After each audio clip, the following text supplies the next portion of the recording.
Bonjour et bienvenue dans cette vidéo sur le comptage des références, le reference counting en anglais.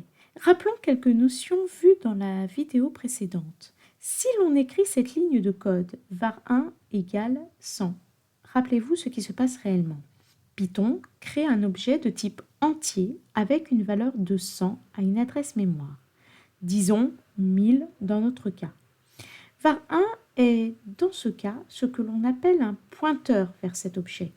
var1 est, comme nous l'avons vu, la référence de l'adresse mémoire de cet objet. L'avantage de ce principe est que nous pouvons garder une trace de ces objets qui sont créés en mémoire. Nous pouvons conserver une trace via l'adresse mémoire et les pointeurs. Il faut néanmoins savoir que plusieurs variables peuvent pointer vers un même objet. Dans notre cas, combien d'autres variables de notre code Python pointent vers ce même objet? Ici, nous n'avons qu'une seule référence, et donc le nombre de références pour cette adresse mémoire est 1. Mais écrivons une autre ligne de code. var2 égale var1. Rappelez-vous que nous avons affaire à un pointeur pour les références d'adresse mémoire. Donc, lorsque nous disons que var2 égale var1, nous ne prenons pas la valeur 100 que nous attribuons à var2, nous prenons en fait la référence de var1 et assignons cette référence à l'adresse mémoire 1000. En d'autres termes, var2 pointe également vers ce même objet en mémoire. Il est vraiment important de comprendre ce principe. Nous n'avons pas deux objets séparés qui ont la valeur 100 où var1 pointe vers l'un et var2 pointe vers l'autre. Non, quand nous disons que var2 est égal à var1, var2 et var1 ont la même adresse mémoire. Donc, si nous comptons le nombre de références vers la même adresse mémoire, il est ici de 2. Supposons maintenant que var n'est plus accessible. Soit il est hors du scope, soit nous l'attribuons à un autre objet en mémoire, voire nous ne l'assignons pas.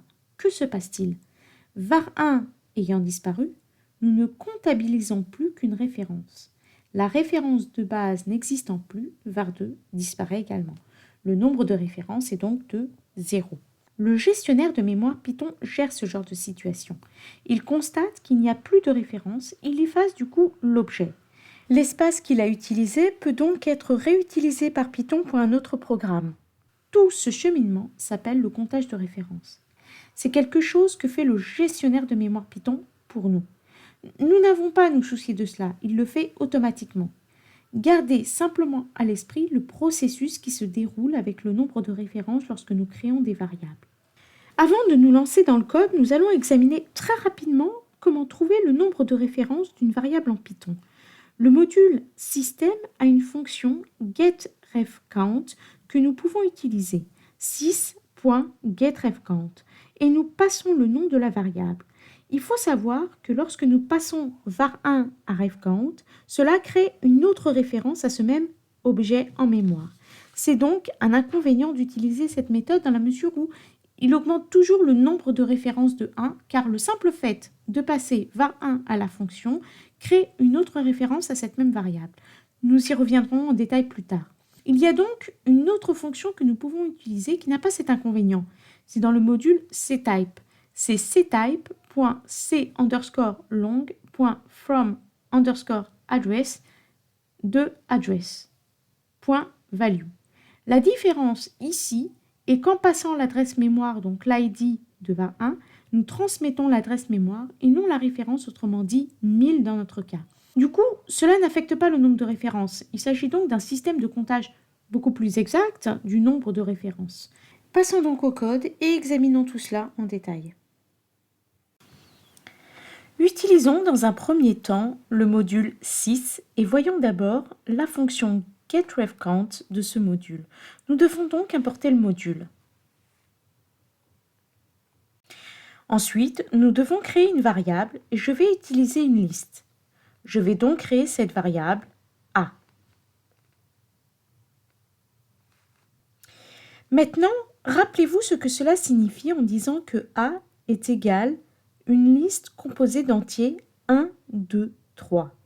Il a été créé un objet en mémoire et une adresse mémoire que nous pouvons trouver. Affichons cette adresse mémoire. Lorsque vous exécutez ce code, vous obtenez un numéro différent du mien. c'est normal. Nous l'avons vu au cours du cours précédent. Nous avons donc cet objet créé en mémoire et un pointeur sur cette adresse mémoire.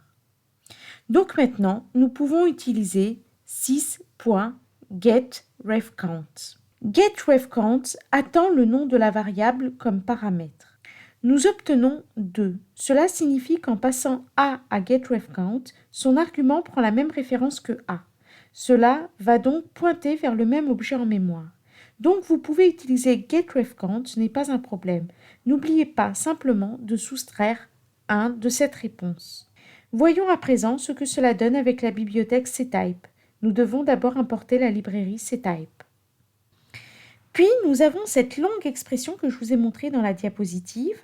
Je vais donc créer une fonction appelée refCount qui prendra l'adresse mémoire comme paramètre et la fonction va renvoyer ce ctype.c_long.from_address de address.value. Nous avons créé ici une fonction pour nous éviter d'écrire systématiquement ctype.c_long.from, etc., etc. Alors maintenant, nous pouvons obtenir le nombre de références de A, mais nous devons lui transmettre l'adresse mémoire. Nous pouvons donc faire ref_count de id de A. Et nous obtenons un nombre de références de 1, ce que nous attendions. Alors maintenant, nous avons A égale à la liste 1, 2, 3 et disons que B est égal à A. Maintenant, nous pouvons appeler ref_count à nouveau sur l'ID de B. Mais avant, jetons un coup d'œil à l'ID de B pour s'assurer simplement qu'il pointe bien vers le même emplacement en mémoire. Comme vous pouvez le voir, A et B pointent tous les deux vers le même emplacement en mémoire. Donc, notre nombre de références devrait être de 2. Ici, nous pouvons utiliser A ou B, c'est la même chose. Et nous pouvons voir que ref_count est 2. Nous pouvons aller plus loin et dire que C est égal à A. Et nous pouvons regarder le ref_count de l'ID de A. Et là, nous avons un nombre de références de 3. Maintenant, si je change C en autre chose, si je dis que C est égal à 10 par exemple, si je fais ref_count de l'ID de A, vous voyez que le ref_count est revenu à 2. Et si je dis B est égal à, par exemple, none, alors nous pouvons faire ref_count de l'ID de A. Et là, pour le coup, je ne peux pas utiliser l'ID de B parce que ce sera un objet différent. L'ID de B, comme vous pouvez le voir, n'est pas le même qu'avant. C'est parce que nous avons dit qu'il est égal à none, qui est en fait un objet réel qui a une existence en mémoire vers lequel il pointe. Donc ici, si je regarde le ref_count de A, je descends à 1. Je vous retrouve dans la prochaine vidéo. Nous aborderons le garbage collection qui est lié au reference counting, mais il s'agit néanmoins d'un processus différent. À très vite.